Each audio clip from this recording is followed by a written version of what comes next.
ये जो हमारा जन्म हुआ ये भाग्य के अधीन नहीं है, ये नवीन भाग्य निर्माण करने के लिए है। नहीं तो आदेश ही नहीं देते भगवान। पशुओं को आदेश नहीं दिया जाता क्योंकि वो भाग्य के अधीन है। केवल मनुष्य शरीर को आदेश दिया गया है। किसी देवता को भी आदेश नहीं दिया गया कि आप ये करो ये ना करो, क्योंकि वो वही करेंगे जो उनके सुकृत है, उसके अनुसार बस भोग भोगेंगे। आगे कुछ नहीं कर सकते, नवीन कर्म नहीं कर सकते, न नारकी जी कर सकते हैं, न स्वर्ग के कर सकते हैं। सब अपने अपने परिणाम को केवल भोग रहे हैं। यहां परिणाम उपस्थित करने का अवसर है। आप जो चाहो अपना परिणाम कर सकते हो। आप चाहो नरक जाओ, चाहे स्वर्ग जाओ, चाहे नारायण बन जाओ, जो चाहो कर सकते हो। मनुष्य शरीर है तो ऐसा शास्त्र स्वाध्याय और पंडिताई ज्ञान किस काम का जो भगवत प्राप्ति प्रारब्ध पे छोड़ दे। तो कुछ जन हैं जो शास्त्र स्वाध्याय करके या संतों की वाणी सुनकर इस विचार में आते हैं कि मुझे क्या करना चाहिए, परिवार का पोषण या भगवत प्राप्ति। दो विभाग कर ले इसलिए खतरा है, निर्णय नहीं कर सकता। और सही पूछो तो दो विभाग है नहीं, एक ही बात है। समझ जाओ तो वहीं भगवत प्राप्ति हो जाएगी। अब उसके विचार में आता है कि अभी तो ब्याह हुआ है, या अभी छोटे छोटे बच्चे हैं, या अभी बच्चों का ब्याह किया है, अभी नए हैं, क्या जाने संसार का। मेरी आवश्यकता है, नहीं तो संसार इनको परेशान कर देगा। और वो अपने अहम जनित कर्ता भाव से ऐसा बंध जाता है कि निर्णय ही नहीं कर पाता। श्री चरणदास जी कह रहे, ए भाई समझो, जिस कर्तव्य को तुम विसार करके झूठे भाव को कर्तव्य मान रहे हो, अरे माया के दीवाने, अरे हिया नहीं रहना, करना अंत पयाना। यहां से जाना है, यहां से जाना है। ये भूल जाते हैं। माया की ऐसी भूल भुलैया है कि हमें शरीर में राग और शरीर संबंधियों के राग में सुख मिलने लगता है और लगता है कि मैं अविनाशी हूं। वैसे मैं तो अविनाशी ही है, पर विनाशी को लेकर मैं ये भूल कर बैठता है।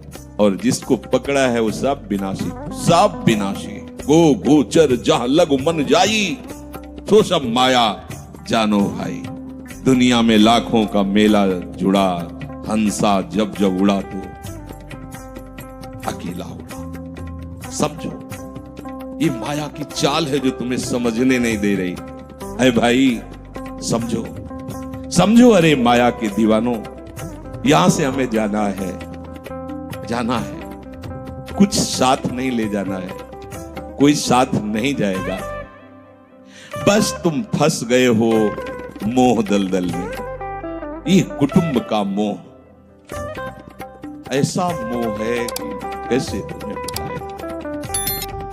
याद ही नहीं आती कि मुझे जाना है, याद ही नहीं आता कि सब छूटना है। ये समझ में नहीं आता कि मैं आया किस लिए। बड़ी विचित्र भूल भुलैया है। मोह कुटुंब के अवसर खोयो। दो बातें आती हैं, परिवार का पालन पोषण, ये धर्म पालन करूं, या हरि का भजन करके भगवत प्राप्ति करूं। तो बोले मोह कुटुंब के अवसर खोयो। अवसर मिला है तुमने, भलो पायो दांव रे, चूक ना अवसर प्यारे, भलो पायो दांव रे। बड़ा अच्छा अवसर मिला है भजन करने का, चूक गए तो फिर पछताना पड़ेगा। हरि की शुद्ध बिसराई। अब वो निर्णय करता है परिवार के पोषण का, क्योंकि मोह ममता है। पीछे का, हर बार सत्संग में कहते हैं कि पीछे का रास्ता एकदम बंद हो जाना चाहिए, कि आगे कोई भयावह स्थिति आवे तो लौटने का रास्ता नहीं रहना चाहिए। उपासक को पीछे का मार्ग बंद कर देना चाहिए। पर होता क्या है, अपने लोग बहुत कमजोर हैं, तो कदम ऐसे रखते हैं पर पीछे वाला पुष्ट बनाए रखते हैं कि अगर इधर थोड़ी भी आंच लगी तो कदम पीछे करके सुरक्षित हो जाए। वो सुरक्षित नहीं है, वो सुरक्षित नहीं है, वो असुरक्षा है। परिवार का राग, अन्य भरोसा, किसी देहधारी का भरोसा, किसी वस्तुओं, ये भरोसे लायक चीज है। अरे क्षण में बिगड़ जाने वाली चीज है। भरोसा तो हरि का है, भरोसा तो हरि गुरु चरण सेवा अनुसरो। ये भरोसा कभी तुम्हें विश्वासहीन नहीं होने देगा। ये भरोसा कभी धोखा नहीं। साधु ते होए न कारज हानि, कभी तुम्हारा मंगल नहीं हो सकता। मोह कुटुंब के अवसर खोयो हरि की शुद्ध बिसराई। अब दिन तो बैल की तरह काम करने में व्यतीत हो रहा है और रात्रि नींद और भोग में समाप्त हो रही है। आठों पहर की 60 घड़ियां बेकार में इसने व्यतीत कर दी। एक क्षण भी शांति से बैठकर विचार नहीं किया कि मेरा जन्म किस लिए हुआ है, मैं क्या कर रहा हूं, और अपना कुशल चाहता है। एक छिन हरि को नाम लीनो, कुशल कहां ते हुई, तब लग कुशलन जीव को सपने हो मन विश्राम। स्वप्न में भी शांति नहीं मिल सकती जब तक भजन नहीं करोगे। बालक अवस्था तो खेल में चली गई, जवानी हुआ तो अहंकार मद छाया, मैं करता मैं भोगता इसमें चली गई। जब वृद्ध आया तो रोग और चिंताओं ने घेर लिया। अब इतना दुखी है कि वो सोच भी नहीं सकता कि मैं इनसे दूर होकर भजन कर लूं। ये जो वो भजन का नाटक होता है, भजन में हम देखते हैं ऐसे ही लगा रहता है, कैसे हो और बढ़िया से और क्या करें, और मरने का ठौर आ रहा है और क्या करें। तुम आए हो भजन करने के लिए और में भी फंसे हो, क्या कर दूं, कहां से कैसे व्यवस्था कर दूं। हम ही चला रहे हैं, भले वृंदावन में बैठे परिवार हमारे अनुसार चलेगा, हमारे ही, नहीं तो नष्ट हो जाएंगे। आए हैं वनवास करने के लिए, भजन करने के लिए, पूरा का पूरा प्रपंच पता लगता है। वृद्ध भय चिंताति उपजी, दुख में कछु न सुहाता।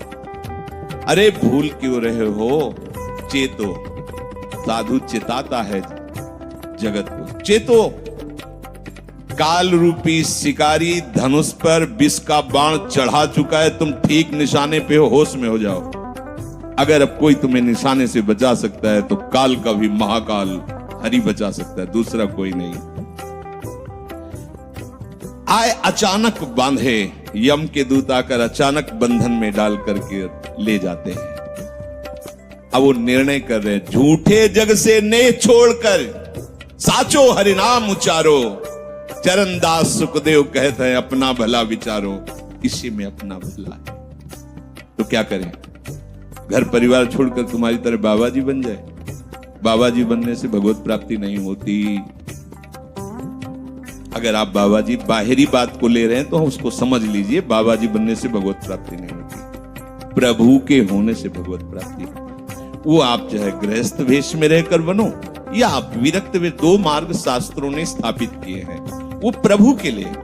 अगर वेश बदल लिया है और परिवार का राग है, भोगों का राग है, संसार की सत्यता का भान हो रहा कि सब सत्य है, कोई फर्क नहीं पड़ता। वेश परिवर्तन से कोई फर्क नहीं पड़ता। गधे की पीठ में चाहे मिट्टी ला दो, चाहे कबाड़ ला दो, चाहे बेद ला दो, उसको बाहर से मतलब है। शरीर में चाहे लाल कपड़ा पहनो, चाहे सफेद पहनो, चाहे काला पहनो, चाहे नीला पहनो, चाहे पीला पहनो, ये तो वस्त्र है। आपका उद्देश्य क्या हुआ, आपका अपनापन कहां गया, ये खास बात है। कहीं ऐसा नहीं लिखा कि बाबा जी बनने से वो मोक्ष पद प्राप्त, नहीं। जहां संत की बात आएगी वहां लक्षण होंगे, जहां भगवत प्राप्ति की बात आएगी वहां मन का प्रभु में तन्मयता होना, प्रभु में डूबना, प्रभु के चिंतन में मगन होना होगा। वो चाहे गृहस्थ हो चाहे विरक्त हो, दोनों के। एक है कि संसार का व्यवहार पसंद नहीं तो निवृत्ति मार्ग का पथिक बन गया, और एक है कि संसार के व्यवहार को भगवत स्वरूप समझकर, भगवत अर्पित करते हुए अपने को प्रभु का मानकर, प्रभु को अपना मानकर चल रहा है, ठीक वैसे ही भगवत प्राप्ति उसको भी होगी।